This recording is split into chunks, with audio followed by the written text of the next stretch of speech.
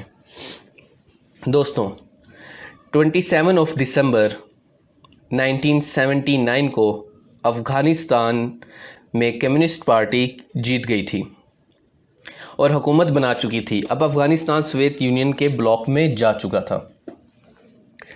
ببراک کرمال افغانستان کے ایسے لیڈر تھے، سردار تھے، جو کہ افغانستان میں انقلاب لائے تھے اور وہاں پر کمیونسٹ حکومت بنانے میں کامیاب ہوئے تھے۔ ان کی پارٹی کا نام تھا People's Democratic Party of Afghanistan. اس کے بعد سوویت یونین افغانستان میں داخل ہوئی تو امریکہ کا انتظار ختم ہوا کہ اب آئے گا مزہ اور دمادم مست کلندر ہوگا، کیونکہ اونٹ پہاڑ کے نیچے آ چکا ہے اور ویتنام کا بدلہ لینے کا وقت بھی آ چکا ہے۔ محترم خواتین و حضرات، یہ دنیا کا نقشہ ہے اور اس میں موجود ہر ملک اور علاقے کی اپنی داستان اور کہانی ہے، اور اسی کے درمیان کولڈ وار ہو رہی تھی اور اس چیز کی جنگ تھی کہ کون دنیا کی اکیلی سپر پاور کے طور پر کھڑا رہتا ہے۔ اور یہ ہے ایشیا، جس کا دل علامہ اقبال رحمۃ اللہ علیہ کے مطابق افغانستان ہے۔ تو سوویت یونین افغانستان میں داخل ہوا تھا کیونکہ اس کو عالمی سطح پر مضبوط ہونے کے لیے مضبوط معیشت چاہیے تھی اور تجارت کرنا تھی۔ سوویت یونین روس کے اوپر جو سمندر ہے وہ زیادہ تر جمع رہتا ہے کیونکہ وہاں بہت سردی ہوتی ہے، شدید ٹھنڈ کی وجہ سے جمع رہتا ہے اور وہاں سے تجارت آسانی سے ممکن نہیں ہے۔ روس کو گرم پانی چاہیے تھا تاکہ وہ اپنی تجارت قائم کر سکے، دوسرے ممالک کے ساتھ دوستی کر سکے اور پھر امریکہ کو شکست دے سکے۔ روس کی تقریباً آبادی مغرب کی جانب رہتی ہے، یورپ کی سائڈ پر آباد ہے، تو اس کو تجارت کے لیے وہی راستہ چاہیے تھا تاکہ اس کا جو سرمایہ ہے وہ کم سے کم استعمال ہو۔ اور جب افغانستان میں وہ داخل ہو جائے گا تو وہ بحیرہ عرب یعنی عربین سی تک جانا چاہتا تھا، جہاں سے وہ پوری دنیا میں سمندری راستے سے تجارت کر سکے اور وہیں سے سمندر کے راستوں پر خود کو مضبوط کر کے عالمی نظام یعنی کہ نیو ورلڈ آرڈر بھی قائم کر دے اور اس کے اوپر کنٹرول حاصل کر لے۔ اب اس کے پاس دو راستے تھے کہ یا تو وہ پاکستان کے راستے سے آگے جائے یا پھر ایران کے راستے سے آگے جائے۔ تو پاکستان کو اب خطرات نظر آ رہے تھے، پاکستان کی سالمیت پر بھی یہ خطرہ تھا، اور 1979 میں جب روس نے افغانستان پر حملہ کیا تھا تو اس وقت ضیاء الحق کی پاکستان میں حکومت تھی، وہ اقتدار میں آ چکے تھے۔ افغانستان کے روس میں آنے سے پہلے ہی تقریباً 1 سال پہلے ایران کا انقلاب کامیاب ہو چکا تھا۔ وہاں پر شاہ محمد رضا پہلوی کی حکومت ختم ہو گئی تھی تو ایران میں مذہبی انقلاب آ چکا تھا، اور اب ایران پر حملہ کرنا ایسے ہی ہوگا کہ جذباتی مذہبی انقلابی لوگوں سے جنگ لڑنا۔ تو ہم اس کے اوپر بھی انشاءاللہ الگ سے ڈاکومنٹری بنائیں گے تاکہ آپ اس کی والے کنسیپٹ بھی کلیئر ہو جائیں۔ تو جو سوویت یونین تھا وہ ایسے لوگوں سے ایک دفعہ ٹکر لینے سے گھبرا رہا تھا کہ جہاں پر نیا انقلاب آیا ہو اور وہ لوگ جذباتی ہوں گے اور مرنے اور مارنے کے لیے تیار ہوں گے۔ آیت اللہ خمینی رحمۃ اللہ علیہ پورے جوش اور جذبے کے ساتھ ایران میں موجود فحاشی کو ختم کر رہے تھے اور ایران کو ٹھیک کر رہے تھے۔ شاہ محمد رضا پہلوی امریکہ کا دوست تھا اور آج تک ایران اور امریکہ کے حالات ٹھیک نہیں ہو سکے، اور اس کے پیچھے بھی بہت ہی سٹوریز ہیں، جینون واقعات ہیں جو کہ ہم آپ کو پڑھائیں گے، لیکن بعد میں ادھر نہیں۔ روس کو گرم پانی تک جانا تھا تو وہ بھی امریکہ کی طرف سمندر میں اپنے اڈے بنا سکے، امریکہ کی طرح سمندر میں اپنے اڈے بنا سکے، خود کو مضبوط کر سکے اور تجارت میں بھی پوری دنیا کو کنٹرول کر سکے، اور ایران کے راستے سے جانا مشکل لگ رہا تھا اور اب پاکستان بھی خطرے میں آ چکا تھا۔ ذوالفقار علی بھٹو کے بعد ضیاء الحق پاکستان کے کرتا دھرتا تھے، تو امریکہ سے پاکستان کے 1948 سے تعلقات دوستانہ تھے۔ وہ بس بھٹو کے دور میں امریکہ کی بجائے روس سے تعلقات قائم کرنے کی کوشش کی گئی تھی، تو بھٹو کے بعد پھر سے امریکہ اور پاکستان کے تعلقات اچھے ہو رہے تھے، اور امریکہ کو سوویت یونین کو ہرانے کے لیے پاکستان کی ضرورت تھی۔ ایران تو امریکہ کے ہاتھ سے نکل چکا تھا کیونکہ آیت اللہ خمینی امریکہ کو شیطان کہتے تھے، اور اب صرف پاکستان وہ ملک تھا جس سے امریکہ اپنی ویتنام کی جنگ کا بدلہ لے سکتا تھا، اور پاکستان کے اوپر اس لیے کرم نوازی بھی ہو رہی تھی۔ Saudi Arabia also a friend of America and it helped America against Soviet Union. اور سعودی عربیہ کا کردار بہت زیادہ اہم ہے کیونکہ اس نے طالبان اور جہادی بنانے میں پاکستان کو ڈائریکٹ سپورٹ کی تھی اور مدد فراہم کی تھی، اور طالبان بنانے میں سعودی عربیہ کا کردار بھی بہت زیادہ اہم ہے. تو سعودی عربیہ نے اپنی دوستی نبھائی تھی اور وہ امریکہ کی ہر ممکن مدد کر رہا تھا. سعودی عرب میں ڈالر آتے تھے اور پھر وہ پاکستان کو دے دیے جاتے تھے تاکہ جہادی تیار کر کے افغانستان بھیجے جا سکیں. امریکہ کی US ایڈ بھی بحال ہو چکی تھی اور پاکستان پر کرم نوازی ہو رہی تھی، اور سعودی عربیہ کے ذریعے جہادی تنظیم بنانے کے لیے بھی رقم دی جا رہی تھی جو کہ استعمال ہو رہی تھی طالبان کو بنانے میں. طالبان کی 2 اقسام ہیں، ایک جو طالبان ہے جو بھی امریکہ سے جیتے ہیں جو کہ افغانی طالبان ہے، اور ایک تحریک طالبان پاکستان ہے. ویسے تو ان میں کچھ زیادہ بنیادی فرق نہیں ہے، دونوں ایک ہی گروہ تھا، لیکن سوویت یونین کے جانے کے بعد یہ دونوں گروہ ٹوٹ گئے تھے. ایک صرف طالبان تھا اور ایک تحریک طالبان پاکستان تھا، اور جو TTP ہے وہ پاکستان کے اندر دہشت گردی وغیرہ بھی کرتی ہے، اس لیے اس کو خود ہی ختم بھی کیا گیا تھا، لیکن ابھی بھی اس کے تھوڑے بہت آثار کہیں نہ کہیں موجود ہوں گے. تو جو فرقہ اس چیز کے لیے کام آیا تھا طالبان بنانے کے لیے وہ دیوبند ہے، کیونکہ اہل حدیث تو پاکستان میں آٹے میں نمک کے برابر تھے، اور اہل حدیث فرقہ جو ہے وہ سعودی عربیہ سے تعلق رکھتا ہے اور وہ پاکستان میں آٹے میں نمک کے برابر تھے. اور بریلوی حضرات تو اپنی خانقاہوں میں تھے. تو جو فرقہ بچا تھا وہ تھے دیوبند، اور پاکستان میں پھر جو دیوبند مکتبہ فکر تھا اس کو استعمال کر کے طالبان بنائے گئے تھے، جن کا مقصد سوویت یونین کو گوریلا جنگ کر کے، جو گوریلا وار ہوتی ہے ایک خاص قسم کی کہ آپ چھپے ہوتے ہیں، اچانک سے حملہ کرتے ہیں اور پھر چھپ جاتے ہیں، اور یہ چلتا رہتا ہے جب تک کہ دشمن کی کمر نہ ٹوٹ جائے. تو اس طریقے سے اب ان کو ہرانا تھا، اور بس اب ایک یہی راستہ بچا تھا. روس کے پاس شاندار ہتھیار تھے اور بہترین دفاعی قوت تھی. سوویت یونین کے جنگی ہیلی کاپٹر بہت مضبوط تھے اور جنگ کے دونوں طرف بہت زیادہ وہ مضبوط تھے اور بہت ہی زیادہ مفید تھے. امریکہ سوویت یونین کے جنگی ہیلی کاپٹر سے بہت زیادہ پریشان تھا، کیونکہ ہیلی کاپٹر آتے تھے اور بڑی آسانی سے طالبان پر حملہ کر چلے جاتے تھے، اور یہ سلسلہ جاری تھا. امریکہ نے اس کا علاج راکٹ لانچر کی مدد سے نکالا جو کہ طالبان کو دیے گئے، جو کہ سوویت یونین کے ہیلی کاپٹر کو اڑا کر رکھ دیتے تھے. تو یہاں بھی امریکہ 1 نمبر آگے نکل گیا تھا، اور اس وقت امریکہ میں طالبان کو ہولی واریئرز یعنی کہ مقدس سپاہی کہا جاتا تھا. اس میں کوئی شک نہیں کہ روس کے پاس بہترین دفاعی صلاحیت تھی، اچھی ڈیفنس ٹیکنالوجی تھی، مگر سوویت یونین کی معیشت یعنی اکنامک حالت بہت خراب ہوتی جا رہی تھی، کیونکہ وہ دنیا سے تھوڑا بہت کٹ گیا تھا، افغانستان میں جنگ میں انوالو ہو چکا تھا، امریکہ نے اس کو انگیج کر دیا تھا. امریکہ اور نیٹو ممالک دنیا کی معیشت پر چھائے ہوئے تھے ڈیو ٹو کیپٹلزم ایکسیٹرا، اور بہترین دفاع ہونے کے باوجود سوویت یونین ہار رہا تھا کہ اس کے پاس جنگ لڑنے کے لیے جو معیشت جو پیسہ چاہیے وہ کافی نہیں تھا، اور وہ دیوالیہ ہوتا چلا جا رہا تھا، اور پھر اس کو افغانستان چھوڑ کر جانا پڑا تھا. سوویت یونین کی وجہ سے اور اس کی اور امریکہ کی سرد جنگ کی وجہ سے خطے میں اور قبائلی علاقوں میں ہتھیار عام ہو گئے تھے، اور AK-47 تقریباً قبائلی علاقوں کے علاوہ پاکستان کے پوش علاقوں میں بھی عام تھی.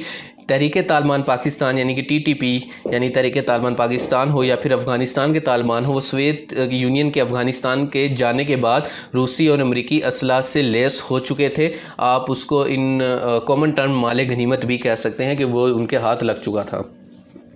نقشے میں موجود سارا کا سارا علاقہ سوویت یونین کا حصہ ہوتا تھا. سوویت یونین کی بنیاد 30 دسمبر 1922 کو رکھی گئی تھی، جو کہ 26 دسمبر 1991 کو ٹوٹ گیا تھا، اور اس کے بعد روس سے 15 ممالک آزاد ہوئے تھے جو کہ سوویت یونین کا حصہ تھے. اور سوویت یونین کو توڑنے میں پاکستان کا کردار بہت زیادہ تھا، اس لیے آج تک رشیا اور پاکستان کے حالات اتنے زیادہ سٹیبل نہیں ہو سکے.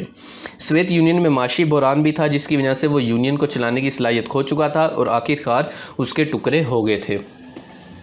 تو معاشی طور پر کمزور سوویت یونین نے افغانستان سے نکلنے کا فیصلہ کیا تھا.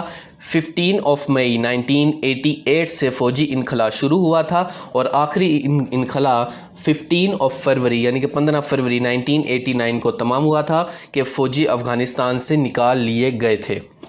اور یہ سب کرنل جنرل بورس گرموو کی سربراہی میں ہو رہا تھا. بورس گرموو کی سربراہی میں ہو رہا تھا. اگر میرا تلفظ ٹھیک نہیں ہے تو اس کے لیے میں معذرت چاہتا ہوں.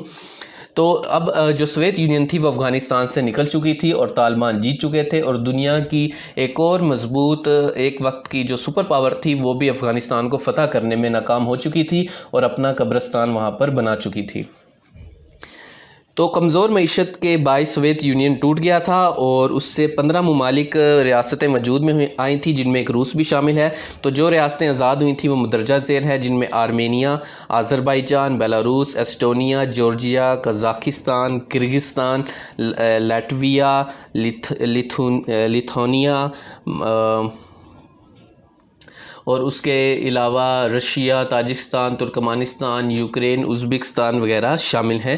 تو یہ 15 ریاستیں تھیں جو کہ اس سے وجود میں آئی تھیں، اور اس طرح سے سوویت یونین ناکام رہا تھا کہ وہ افغانستان کو اپنی کالونی بنا سکے، اور جو کولڈ وار تھی وہ ایک لحاظ سے امریکہ نے جیت لی تھی، اور افغانستان میں جشن منایا جا رہا تھا۔ طالبان بھی خوش تھے، آئی بھی خوش تھی، اور طریقے طالبان پاکستان، لیکن ایک بہت بڑی خرابی ہوئی تھی کہ امریکہ ہمیں چھوڑ کر چلا گیا تھا، جس کی وجہ سے جو اس کے ہولی واریئرز تھے وہ پاکستان پر ٹوٹ پڑے تھے، اور باقی بھی جو پھر دہشت گردی اور ہم نے جو دوسرا کلچر دیکھا وہ بھی دیکھنے میں ملتا ہے۔ تو سوویت یونین کے افغانستان سے جانے کے بعد سے لے کر امریکہ کے افغانستان میں داخل ہونے تک جو ٹائم پیریڈ ہے 1989 ٹو 2001 تک، وہ ہم آپ کو نیکسٹ ایپیسوڈ میں پڑھائیں گے، اور ویسے بھی ایپیسوڈ کچھ زیادہ لینتھی ہو چکا ہے۔ تو چینل پر بار بار آنے کے لیے اور ویڈیوز دیکھنے کے لیے آپ سبھی لوگوں کا بہت بہت شکریہ، اور اگر آپ یہ ڈاکومنٹری کی جو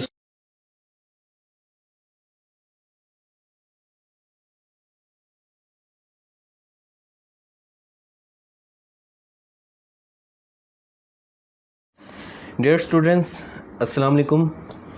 ہم آپ کو دا افغانستان پیراڈاکس میں اب تک پڑھا چکے ہیں کہ کیسے رشیا یعنی کہ سوویت یونین افغانستان میں ہارا تھا، اور اس کے بعد کیسے اس کے 15 ٹکڑے ہو گئے تھے، جن میں Russia, Armenia, Azerbaijan, Belarus, Estonia, Georgia, Kazakhstan, Kyrgyzstan, Latvia, Lithuania, Russia, Tajikistan, Turkmenistan, Ukraine, Uzbekistan وغیرہ شامل ہیں، اور وہ 15 ممالک میں ٹوٹ گیا تھا اور اس کے 15 حصے ہو گئے تھے۔ اور اب ہم آپ کو ایپیسوڈ نمبر 4 میں پڑھائیں گے کہ سوویت یونین کے افغانستان سے نکلنے اور امریکہ کے افغانستان میں آنے تک کا سفر، یعنی کہ 1998 ٹو 2001 تک کا آج ہم آپ کو لیکچر میں پڑھائیں گے کہ اس دوران کیا ہوا تھا۔ تو سوویت یونین کے ٹوٹنے کے بعد امریکہ آخر میں واحد اکیلی سپر پاور کے طور پر کھڑا تھا، اور اب امریکہ اکیلا دنیا کی سپر پاور تھا، اور اس کی حیثیت سے وہ وہاں پر رول کر سکتا تھا دنیا پر، اور اپنی جو چودراہٹ ہے وہ قائم کر سکتا تھا۔ سوویت یونین کے افغانستان سے نکلنے کے بعد وہاں پر طاقت کی ایک عجیب و غریب جنگ چھڑ گئی تھی۔ ایک طرف طالبان تھے جو کہ پشتو بولنے والے تھے، اور پاکستان کے ساتھ ان کے اچھے تعلقات تھے۔ امریکہ سوویت یونین کے ہارنے کے بعد وہاں سے آرام سے چلا گیا تھا۔ پاکستان، طالبان اور خطے کو اکیلا چھوڑ گیا تھا۔ تو اب جتنے بھی معاملات تھے ان سے اس خطے کے لوگوں کو خود نمٹنا تھا۔ افغانستان میں مختلف قبائل تھے، اور لوگ قبائلی نظام یعنی ٹرائبل سسٹم میں رہتے تھے، جن میں پشتون تھے، تاجک، ہزارہ، ازبک، ترکمان کے ساتھ بلوچی بھی رہتے تھے، جن کی پرسنٹیج کچھ اس طرح سے ہے: پشتون 42%، تاجک 27%، ہزارہ 9%، ازبک 9%، ترکمانی جو ترک ہیں ترکمن 3%، بلوچی 2%، اور باقی جو ریمیننگ لوگ ہیں وہ 8% ہیں۔ ان میں 85% سنی مسلم ہے، اور 10 to 15% شیعہ مسلم ہیں، اور باقی جو ہیں ان کے درمیان میں دیگر مذاہب سے تعلق رکھنے والے لوگ بھی شامل ہیں۔ اور جو سنی مسلم ہے 85%، وہ زیادہ تر امام ابو حنیفہ کو فالو کرتے ہیں۔ 1979 میں افغانستان میں پہلی دفعہ مردم شماری ہوئی تھی۔ اس سے پہلے افغانستان میں کوئی باقاعدہ مردم شماری نہیں ہوئی تھی کہ ہمیں سٹیٹسٹکس مل سکیں۔ تو آپ دیکھ سکتے ہیں کہ وہاں پر جو سب سے بڑی جماعت تھی، جو سب سے بڑی کلاس تھی، وہ پشتون کی تھی۔ وہاں پر پشتون سب سے زیادہ تعداد میں تھے، اور یہی لوگ طالبان تھے، اور اب ان قبائلوں میں قبائلی سسٹم میں جنگ چھڑ چکی تھی کہ اب حکومت کون بنائے گا۔ افغانستان میں مختلف زبانیں بولنے والے لوگ بھی رہتے تھے، جن میں سب سے زیادہ آبادی پشتو اور داری بولنے والوں کی تھی، اور اس کے علاوہ ہزارگی، ازبک، براہی، بلوچی زبانیں بھی بولی جاتی ہیں، سمجھی جاتی ہیں۔ افغانستان کے ساتھ قبائلی گروہ میں اقتدار کی جنگ کا آغاز تھا وہ ہو چکا تھا۔ امریکہ پاکستان اور افغانستان کو چھوڑ کر جا چکا تھا۔ اب پاکستان بہت مشکل حالات میں تھا، اور 1988 سے 1996 تک، ہم آپ کو پھر بتا دیں کہ 1988 سے 1996 تک افغانستان میں سول وار جاری تھی، خانہ جنگی جاری تھی، جس میں مختلف قبائل آپس میں اقتدار کے لیے لڑ رہے تھے۔ تو اب ان کے درمیان کوئی حکومت تو بن نہیں پا رہی تھی، اور کوئی ایسا سسٹم بھی نہیں بن پا رہا تھا کہ آپس میں حکومت بنا لیں۔ افغانستان میں امن یعنی پیس نہ ہونے کی وجہ سے پاکستان براہ راست اس سے متاثر ہو رہا تھا، تو اس نے وہاں 1996 میں طالبان کی مدد کی کہ حکومت بن جائے۔ اس کے علاوہ جو TTP تھی، تحریک طالبان پاکستان، وہ پاکستان کے خلاف ہوتے جا رہے تھے، اور وہ ایکسٹریمسٹ بنتے چلے جا رہے تھے، اور بہت سارے گروہ جیسے کہ مختلف انٹیلیجنس ایجنسیز ہیں، وہ بھی تحریک طالبان پاکستان کے اندر شامل ہو رہے تھے، یا پھر آپ یہ کہہ سکتے ہیں کہ ان کا نام استعمال کر کے دہشت گردی کر رہے تھے، اور اس کو ہائی جیک کر رہے تھے آہستہ آہستہ سے۔ سعودی عرب بھی پاکستان کی مدد نہیں کر پا رہا تھا اس معاملے میں، کیونکہ وہ ایران کے ساتھ مصروف تھا، جو اسلامک سول وار ہے اس میں وہ بیزی تھا۔ ایران اور سعودی عرب آپس میں ایک دوسرے کے ساتھ بہت زیادہ بیزی تھے اسلامک سول وار میں، اسلامک کولڈ وار میں۔ تو آپ یہ بھی کہہ سکتے ہیں کہ رشیا اور سوویت یونین کی کولڈ وار تو ختم ہو چکی ہے، لیکن وہ جو ایک کولڈ وار ہے جو کہ اسلامک ورلڈ میں موجود ہے، وہ ابھی تک جاری ہے۔ تو انشاءاللہ تعالی ہم اس کے پر علیحدہ سے ڈاکومنٹری بنائیں گے۔ تو اسلامی دنیا کی سرد جنگ یعنی کہ اسلامی کولڈ وار بھی جاری تھی، اور سعودی عرب اور ایران پروکسی وار میں ایک دوسرے سے لڑ رہے تھے۔ پاکستان کو افغانستان میں امن چاہیے تھا، کیونکہ اس کے اپنے ملک میں دہشت گردی، انتہا پسندی اور فرقہ واریت بڑھ رہی تھی۔ تو اب پاکستان نے طالبان کی مدد کی اور 1996 میں ان کی حکومت بنوا دی، جس نے 2001 تک افغانستان میں امن و امان قائم رکھا، اور بڑے ہی اچھے طریقے سے وہاں پر حکومت کرتے رہے۔ تو پاکستان خطے میں ہمیشہ سے ایک اہم ملک کے طور پہ رہا ہے۔ ہماری جیو پولیٹیکل لوکیشن ایسی ہے، اور ہمارا جغرافیہ ایسا ہے، اور پھر ہماری جو حیثیت ہے اٹامک پاور کی ہے، وہ ہماری بدقسمتی ہے کہ آج تک ہم اس کو کیش نہیں کروا سکے، جس کی وجہ سے ہم پیچھے رہے ہیں، ورنہ جو پاکستان کی حیثیت ہے وہ بہت ہی زیادہ سٹرونگ ہے۔ تو ملا عمر افغانستان میں حکمران بنے، یہ طالبان کے ہیڈ تھے، سردار تھے، مین لیڈر تھے۔ آپ انہیں یہاں پر دیکھ سکتے ہیں، یہ جو پکچر میں آپ کو دکھائے جا رہے ہیں یہ ملا عمر ہیں، جو کہ طالبان حکومت کے پہلے امیر تھے، اور ان کو امیر المومنین بھی کہا جاتا ہے۔ تو اپنے آخری دنوں میں کچھ ایسے دکھتے تھے کہ جب امریکہ نے افغانستان پر حملہ کر دیا ہوا تھا، اور مسلسل لڑ کے ان کی حالت جو تھی وہ کافی زیادہ خراب ہو چکی تھی، اور وہ فزیکلی بھی اتنے فٹ نہیں رہے تھے۔ تو آخری دنوں میں ان کی ایک آنکھ کا مسئلہ بھی تھا، تو آخری دنوں میں ملا عمر کچھ ایسے دکھتے تھے۔ محمد عمر المشہور ملا عمر طالبان کے امیر المومنین کی حیثیت سے کام کرتے تھے، یعنی کہ آپ یہ بھی کہہ سکتے ہیں کہ وہ افغانستان کے پریزیڈنٹ بھی بنے بعد میں۔ وہ غریب گھرانے سے تعلق رکھتے تھے، اور 1996 میں اسلامی امارات افغانستان کے صدر بنے تھے، اور 2001 تک وہ وہاں کے صدر رہے تھے، 2001 تک، جب تک کہ امریکہ نے حملہ نہیں کر دیا تھا۔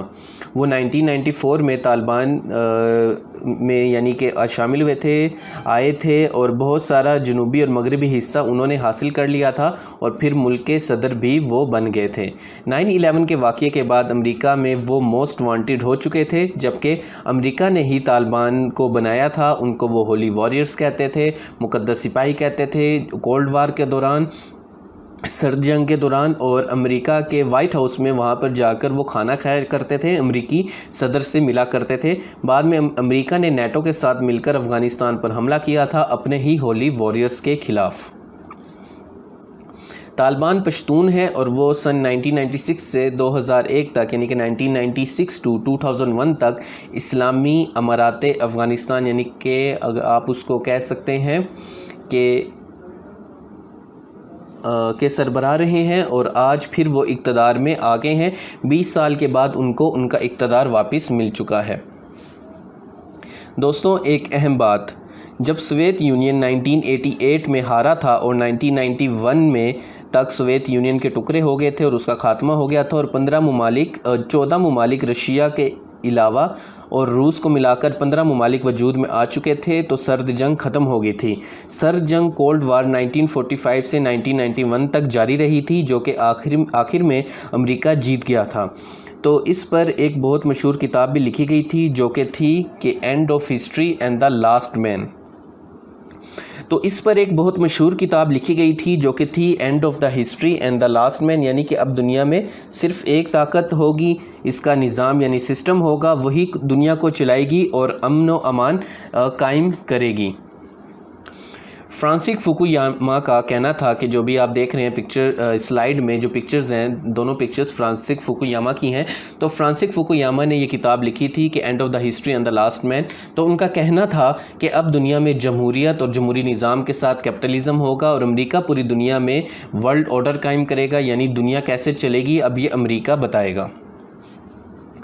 دوستوں، اس کے جواب میں انہی کے استاد نے ان کو غلط ثابت کیا تھا، اور فرانسس فوکویاما کے ٹیچر سیمیول پی ہنٹنگٹن نے کہا تھا کہ دنیا میں ابھی کچھ باقی ہے اور دنیا کا نظام ایسے ہی نہیں قائم ہو جائے گا، بلکہ اب تہذیبیں ایک دوسرے کے ساتھ ٹکرائیں گی، مطلب کہ کلیش آف سویلائزیشن ہوگا۔